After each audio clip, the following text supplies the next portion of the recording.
Senhoras e senhores, lhes convido a conhecer meu canal na plataforma roxa ao lado, onde tenho feito transmissões ao vivo quase todos os dias. É o primeiro link no comentário fixado. Aguardo vocês lá.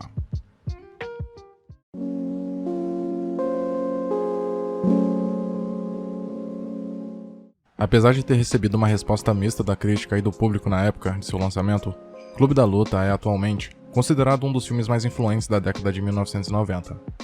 O longa também consolidou David Fincher como um dos diretores mais visionários a trabalhar em Hollywood, mas alguns podem se questionar se este é realmente seu melhor trabalho. Clube da Luta apresenta um dos personagens mais icônicos do cinema de todos os tempos. Tyler Durden, que introduzido próximo ao final do primeiro ato, instantaneamente torna-se um sujeito que é difícil não prestar atenção. Sua visão de mundo calma, porém sinistra, é hipnótica. Ele é uma espécie de guru subversivo, procurando mudar o mundo através da destruição.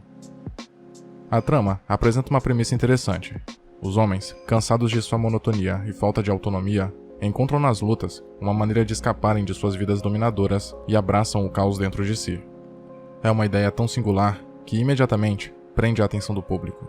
Talvez não seja exagero afirmar que não existe outro filme que tenha a personalidade de Clube da Luta. Ao assistir aos outros filmes do Fincher, é fácil perceber que ele é um homem com um senso de humor característico e bastante sombrio.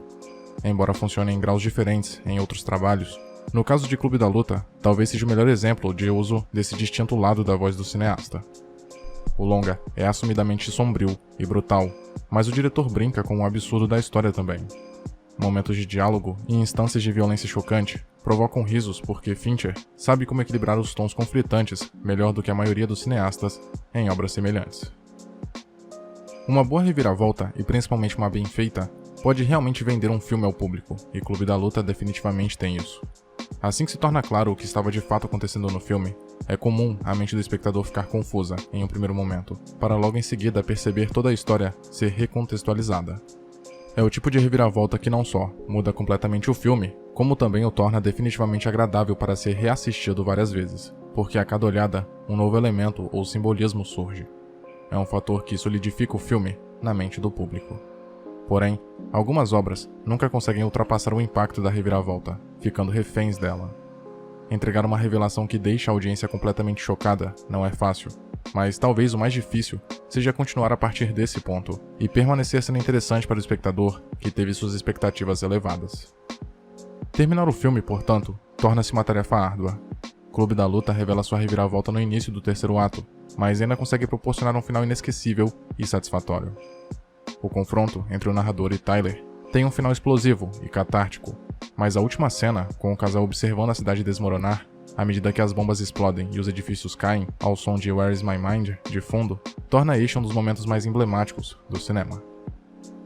Clube da Luta é facilmente uma das obras do Fincher mais bem avaliadas em agregadores de crítica e listas de melhores filmes, mas é impossível ignorar alguns dos outros longas brilhantes que o cineasta fez. O estilo distinto e a filmografia variada de Fincher lhe garantiram clássicos aclamados e joias negligenciadas. Portanto, embora Clube da Luta possa ser considerado seu melhor filme por muitos, existem alternativas que valem a pena avaliar. Em O Curioso Caso de Benjamin Button, Fincher se juntou a Brad Pitt novamente para criar um romance épico de um homem com uma condição rara que nasceu idoso e rejuvenesce à medida que o tempo passa. O filme acompanha sua jornada e a mulher que ele conhece ao longo de seu caminho, até finalmente poderem se relacionar.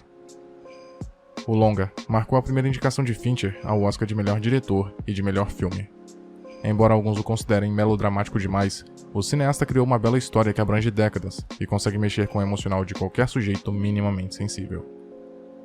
Já no gênero suspense, Fincher adaptou o popular romance Garota Exemplar, onde Ben Affleck interpreta um homem vivendo uma crise em seu casamento problemático, que de repente se torna o principal suspeito quando sua esposa desaparece repentinamente.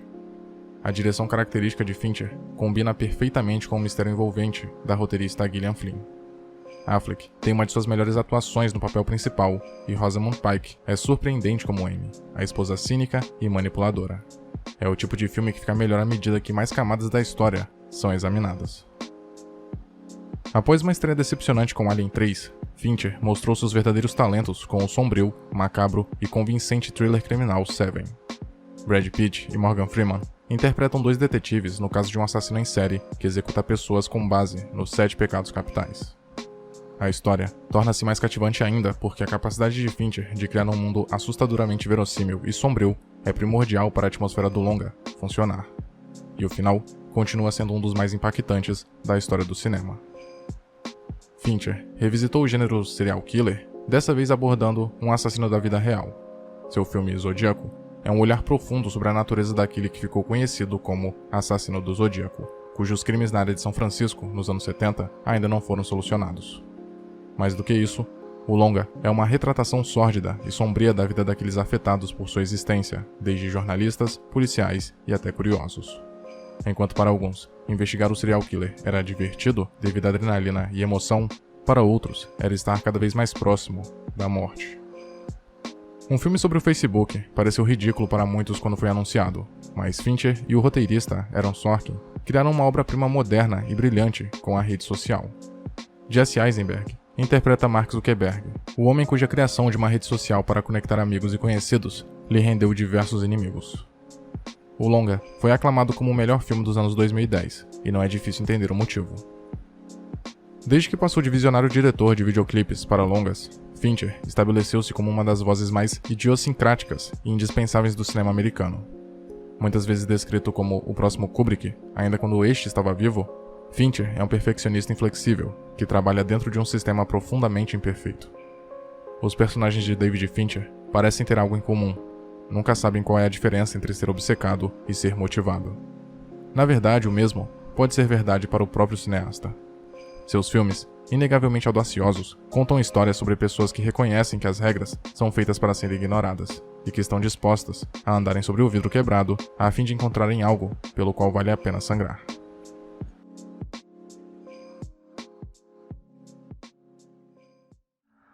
Muito obrigado por ter chegado até aqui. Imagino que, de algum modo, esse vídeo tenha sido interessante para você, e por isso peço que o curta e o compartilhe para ajudar a divulgar o conteúdo do canal. Se quiser ajudar e puder, claro, torne-se membro e confira os benefícios de cada nível de assinatura. Na tela, tem mais vídeos que talvez possam te interessar. Até a próxima.